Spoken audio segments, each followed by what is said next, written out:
So when Amber Vance said that she was going to do a video on Hudson Lindau, I knew it was going to be full of misinformation, but I didn't realize how bad it was really going to be. So let's get started. She lies almost directly out of the starting gates. We're going to take a little detour and talk about a different but possibly relevant case of another U of I student, 19-year-old Hudson Lindau, who tragically passed away at the University of Idaho just a few months before the quadruple homicide of Kaylee, Maddie, Xana, and Ethan. Okay, so first of all, calling it a detour, very disrespectful. You're talking about a young man who lost his life in a tragic accident, and also 4 young people who were brutally murdered by a depraved man. It's not a detour, okay? These are real people that had real lives. But let's continue. Dun dun dun. The intro. Disrespectful, yet again. But I'm not surprised. Before we start talking about Hudson, I do need to make an important correction to my last video. When we were talking about lab item 1, I said there was no 1.5, that item 1.5 did not exist, and that it never existed. Well, that was very wrong. I guess my brain short-circuited. Because not only was I wrong about that, it was sitting right in front of my face. I was very wrong about that. Yeah, apparently your brain short-circuits a lot, and for someone who claims to read the documents, you sure didn't know about that. Also, funny that that's the only thing you admitted to being wrong about from that last video, because you were wrong about a lot of things. And you usually are, but let's continue. But now let's talk about Hudson. Hudson was a 19-year-old freshman at U of I in the spring of 2022. His field of study was environmental science, and like many college students, he joined the Greek system, and he became a pledge for Sigma Chi. Nope, he did not.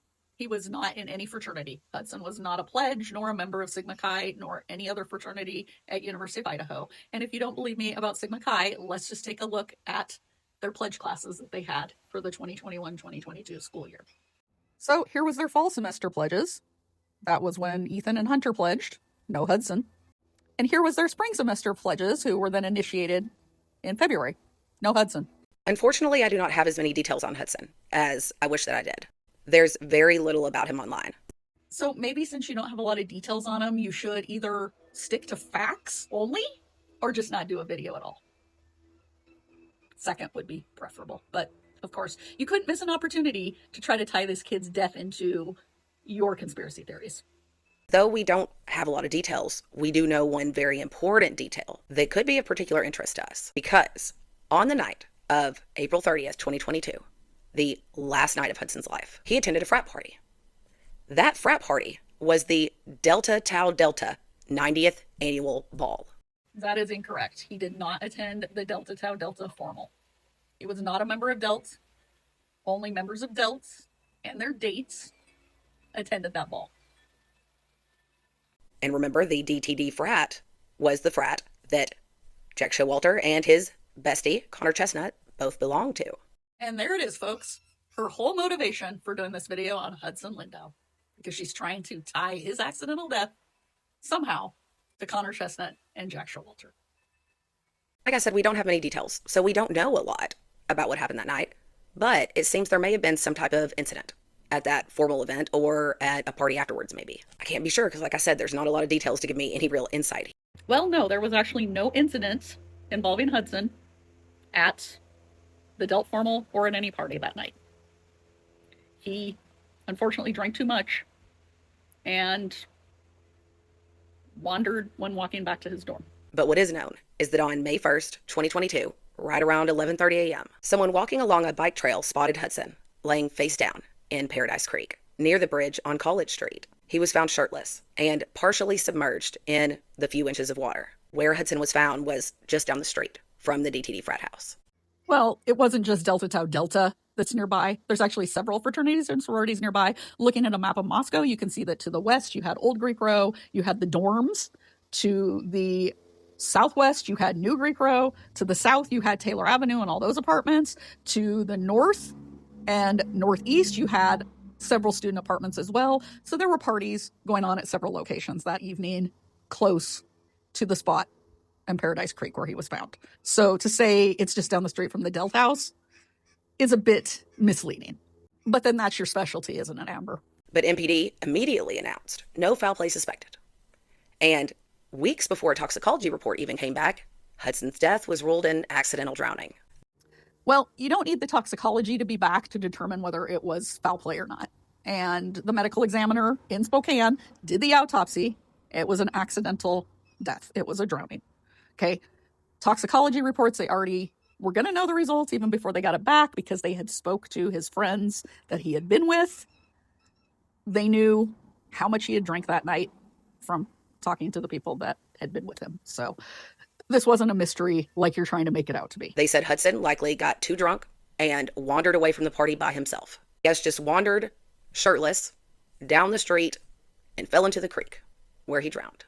A champion swimmer, by the way, drowned in a few inches of water. Okay, first of all, there was not just a few inches of water. And anybody can look this up. This is from the USGS, but also having spent many a springtime around Paradise Creek, I know that that creek has periods where there's small amounts of water in it and periods where there's a lot of water in it. And spring runoff always has at least 4 to 5 feet of water in it. And you can see at the time that Hudson was found in there was over 4 feet of water running through campus in Paradise Creek. So let's just stop this rumor once and for all and be mindful of who you get your information from, because some people like to lie purposely to make you think it wasn't an accident. As far as him wandering off alone, he was with a friend part of the way. Okay. She went with him when they left the last party that they were at. She had understood he had been drinking. She said he had drank almost a full bottle of vodka, which, again, if you'd wanted to make this video on the dangers of binge drinking as a college student, kudos, except you didn't go that route. But unfortunately, he drank a lot. She left him at a certain point because her dorm was closer than his dorm, and she thought he would be okay to get home by himself. Obviously, he wasn't. She's beat herself up about that. Okay, she's beat herself up enough about that. She's got guilt over that because she didn't walk him to his dorm. She did have a video up about it, but she took it down because, surprise, she was getting all kinds of hate messages from the people that believe content creators like you, Amber, that spread misinformation. So she had people in her comments telling her that she was lying, that she was part of the cover-up, asking her what really happened because they believe trash like you that lie about these young kids. A true tragedy, but one not uncommon at U of I, because in 2013, another 18-year-old was found dead in that same creek. In that case, no foul play was suspected either. Yes, that's because there was also no foul play in Joseph Wiederich's death. He, again, drank too much, a danger among college students and young people all across the country, and he wandered, was disoriented, knocked on several houses, ended up freezing to death. He died of hypothermia, and he had wandered a few miles away from campus. It was a tragic accident and consequences of young people doing heavy drinking. And that's why we really should be approaching these deaths talking about, first of all, the memory of these young people and not trying to sully them by using their deaths to further try to implicate Connor and Jack in your delusion, but also to warn people of the dangers of binge drinking. And I'm not going to try to act like I didn't drink when I was in college. But when you're young, you think you're invincible and you never think of the consequences. And it gets important we have a dialogue about binge drinking. And both of these deaths were the consequences of that. Not from foul play, not from hazing, or anything else that your brain wants to try to make it be. But I would like to know exactly how Hudson wandered away, shirtless, into that creek from a frat house that was not his. I mean, where were his friends? Where was his date? Why did no one see Hudson leave? I just explained he had a friend with him. Also, as far as a frat house not being his, he wasn't in any fraternity. So any party he went to, he wasn't affiliated with any fraternity if he did happen to show up at a fraternity house. But you have to remember there was lots of other parties going on all over campus. It was one of the last times to party before finals week. But more importantly, what happened at that frat party? Because I believe that something did. You can believe something happened at the party to your heart's content, but nothing did happen at the party. Because while the official cause of death says that it was an accidental drowning, Hudson's death is openly discussed as a hazing-related death, a hazing-related incident. No, actually, it's not openly discussed as hazing-related, at least not among anyone that was on campus or that knew him.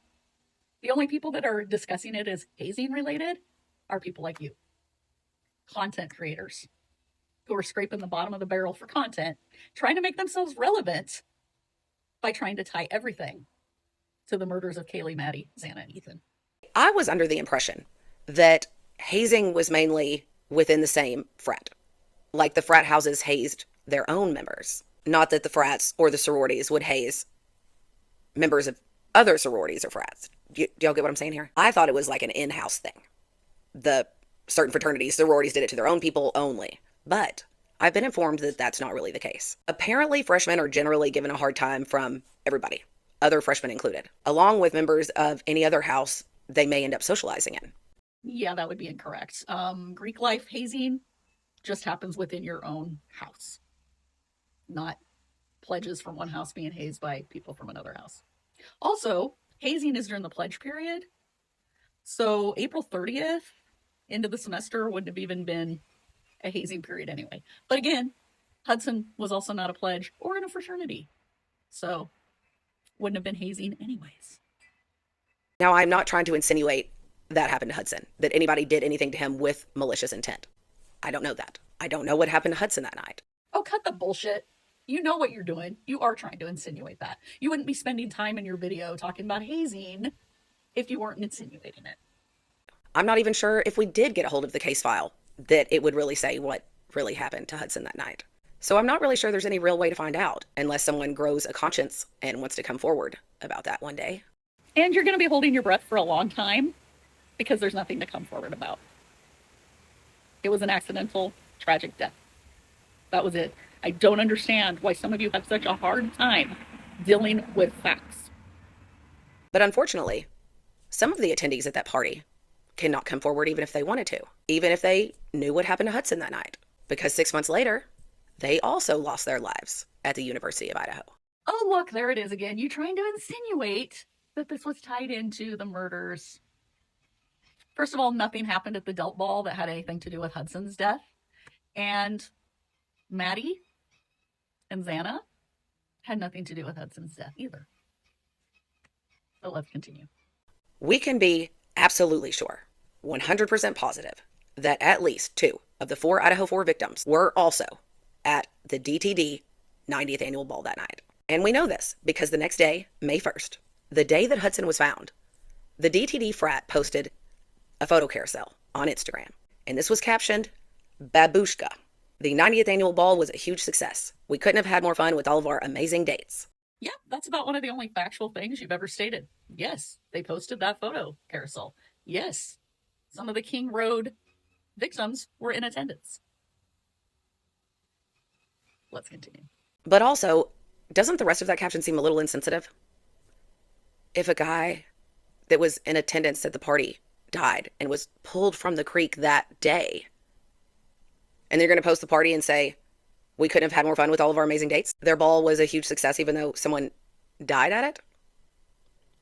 It seemed a little rude to me. It seems rude. Okay, first of all, no one died at their ball. Secondly, Hudson wasn't at their ball. Third, you don't even know when that was posted. And even if it was posted after he was found, are they not supposed to post about their formal they had because a student that wasn't even in their fraternity passed away? Does your brain not connect at all? Is there no critical thinking skills going on there? But none of that is even the point. Wait, you think you have a point? Oh, that's rich. The point is the picture they posted. When you zoom in, there's some familiar faces at this ball. There's Emily Allant, Xana's best friend, right up front. Over here is Mason B., the guy that Kaylee was casually hooking up with. And by the hair, I suspect that that's Connor lurking behind him. And right here, in this circle, right smack in the middle, you see Maddie and Ashlyn Couch, the 6th roommate of 1122 King Road. Okay, so they went to the Delt Formal. What does that have to do with anything? They were college kids having fun with their friends. But then let's expand this circle and look. Behind them is Xana and Jack Showalter. Showalter is peeping over Maddie's head, and next to him you can see half of Xana's face. And there they are. Connor Chestnut and Jack Showalter side by side. Besties for the resties. Oh my God, breaking news. 2 members of Delta Tau Delta are seen in photos at the Delta Tau Delta Formal. Shocked, I say. Shocked.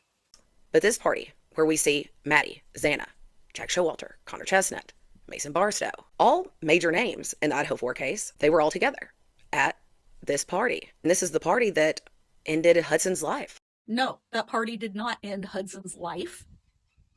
And that party had nothing to do with the Idaho 4 murders either. I didn't see inmate 163214 in attendance at that party. So maybe if you had seen him pictured somewhere, you might have some sort of connection you could try to make towards the murders. But trying to use that formal and trying to use Hudson's death is really getting desperate for content. Now, am I insinuating that our two frat boy besties could have been involved with Hudson's death? Hell, maybe. Maybe I am. I don't know. I can't say for sure that they were, but I don't believe that to be a far-fetched thought. Well, at least you finally admitted that you are insinuating that. Glad you finally cut the crap so that people can start to see what a manipulator you are. Seeing as how we know that both Showalter and Connor were known for fighting, for being aggressive, and for hazing underclassmen, which is why the freshman sober driver was warned to stay away from them because they were known to be aggressive to the underclassmen like Hudson. And Jack Showalter said himself, when asked about him and Connor's fights, that they didn't look to hurt people. It usually just happened, and it tended to be people from other fraternities. I'm not trying to say that it is a fact that they were involved with anything, but what I am saying is that that is not a far-fetched thought. Yeah, actually, it is far-fetched because they weren't involved with anything to do with Hudson's death. You can insinuate it all you want, or you can even flat out say you think that, and you're still going to be wrong. It makes me uncomfortable knowing that Showalter and Connor were at the same party as Hudson that night. It makes me very uncomfortable. You know what makes me uncomfortable? That you keep trying to falsely accuse people of things they had nothing to do with, and that you keep trying to solve a solved closed case. Maybe if you are so apt to want to help out with cases, you should look at the numerous cold cases that are still open, because there's plenty. But then again, maybe none of those cases really want your help either. And I find it more than a little notable that this was a party attended by at least 2 other students who would also wind up dead 6 months later. No, it's not notable. There is zero correlation to the Delt Formal and inmate 163214 murdering Kaylee, Maddie, Xana, and Ethan. That's not normal, y'all. This many kids shouldn't be dying at their school. Well, actually, it's not abnormal at all. Okay, now the murders, yes, those aren't normal. Quadruple murders, not normal. But that was an anomaly. University of Idaho averages 2 to 3 student deaths per year, whereas colleges that have a similar student population average 5 to 10 per year. Moscow also averages less deaths per year than other parts of Idaho and other parts of the country. And then when we're talking murders, very low murder rate in that area. So if you subtract Kaylee, Maddie, Xana, Ethan, because that was an anomaly, an outlier, there was 3 student deaths at University of Idaho during 2022. One was during June, so school wasn't even in session. So no, it's not abnormal. And in fact, let's take a look at Michigan State. And I know they have a larger student body, but when you calculate the percent, it's still higher than University of Idaho. So in their 2023-2024 school year, they had almost 20 student deaths. So when you add that up percent of the student population wise, higher percent of deaths than University of Idaho.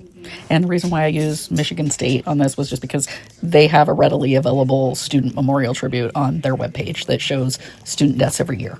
Also, there was a study back in 2013, a pilot study of 157 four-year colleges that participated in this study, and they looked at deaths during the academic year. There was 254 deaths reported at those 157 colleges, and the causes of death were as followed. Accidental injuries were 10.8%, suicide 6.17%, cancer 1.94%, homicide was the lowest, 0.53%. So when people go looking at these deaths at colleges, and including at U of I, a lot of times they're conflating car accidents, other accidents, snowboarding accidents, skiing accidents, suicides, and terminal illnesses with the 4 murders. And you've got to separate all those. Murder, again, outlier. Very rare on a college campus. And University of Idaho is actually below the national average, as I said, for student deaths. But we do know that Maddie and Xana were there. I don't believe Kaylee was there, but it could be possible that Ethan was there as well. Because while I cannot prove this either, it has long been said that Hudson and Ethan were friends. And we do know and can prove that Hudson did run in their circles because that spring semester, Maddie was living at 1122 King Road. She still had her same room she would be in the fall. So Maddie was already in the King Road house. And though Xana did not live with her that semester, Xana was Maddie's neighbor. Xana lived in the long one-story house right beside 1122. This house was apparently nicknamed the Shark Tank. And oh look, here's Hudson, smiling and hugging his friends, right beside Xana's house, with the King Road house looming in the background. Is that not eerie? So Ethan and Xana did know Hudson. They knew him through Ethan's fraternity brother, DJ, because DJ had went to high school with Hudson. And then also, one of the Delta Tau Delta members was dating a girl named Paige, who was one of Hudson's good friends from Boise also. So then Xana had gotten to know Hudson through Paige because she was at the Delta House a lot. Even though she didn't go to University of Idaho, she would come for the formals and other events. So there are photos of Xana with Paige. And yes, they knew Hudson. Now, some people are trying to say he was best friends with Ethan. No, that's not true. He was an acquaintance of Ethan's. And, oh, gee, the King Roadhouse in the background? Yeah, any parties in that neighborhood, the King Roadhouse was right there in the background. Again, has nothing to do with the murders or Hudson's death.